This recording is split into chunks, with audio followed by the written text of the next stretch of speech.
This is just a sample of the audiobook. To get the complete audiobook, access the link posted in the first comment. Amsterdam is in my heart, she said, as she clutched the purple nylon shirt that clung tightly to her chest. Amsterdam, it is life. Inga had only lived in Holland for 2 months, and had already been bewitched by the infamous Dutch town. As we walked down Haarlemmerstraat in the direction of the central station, I had not much to add to the conversation. Not yet.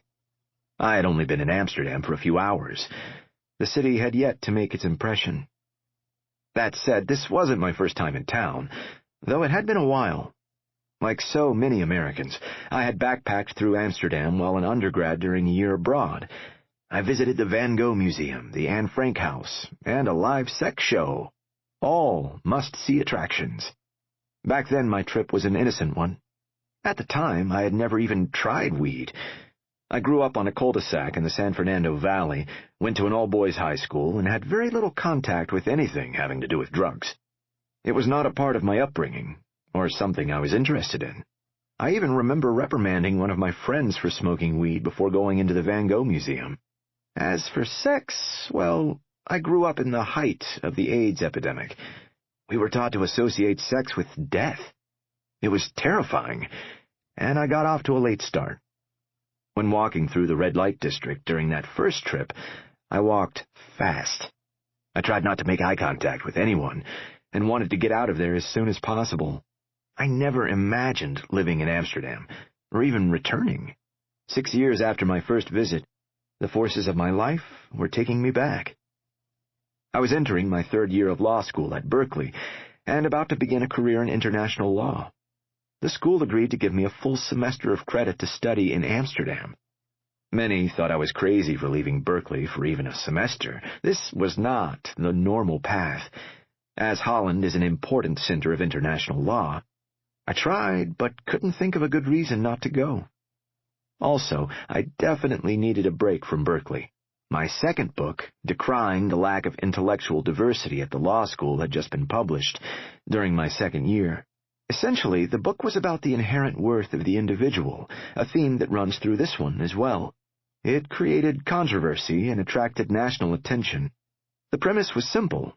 In the name of diversity, you shouldn't shout down people who disagree with you, especially regarding controversial issues, and especially at a top law school. This was a lot for Berkeley to handle. After a tumultuous book release, I looked forward to some time away.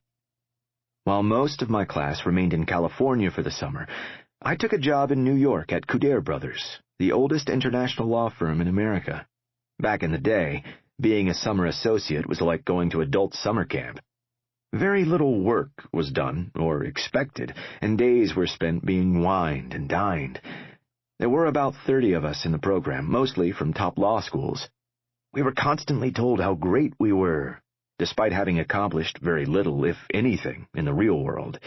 We would go on scavenger hunts, river cruises, country club retreats, and whatever else they could think of, all to get us to sell our souls after graduation. It was a scary time. After all, once you sell your soul, you could never get it back. You could feel it in the air and see it in the faces around us. There was something soulless about the place. What was most frightening was that, for many of us, our lives had taken us to this place without ever making a single career decision. We were told if we worked hard, we would have opportunities down the road. We believed them. We made sacrifices in high school to get into an elite college, and then even more to get into a top law school. We pursued all this with the understanding law school opens doors and creates opportunities. Suddenly, there we were, saddled with monstrous debt and being led into a life most of us would never escape, and many would deeply regret. I called this the opportunity myth. It is real, devastating, and fueled by law schools that care more about their endowments than the well-being of their students.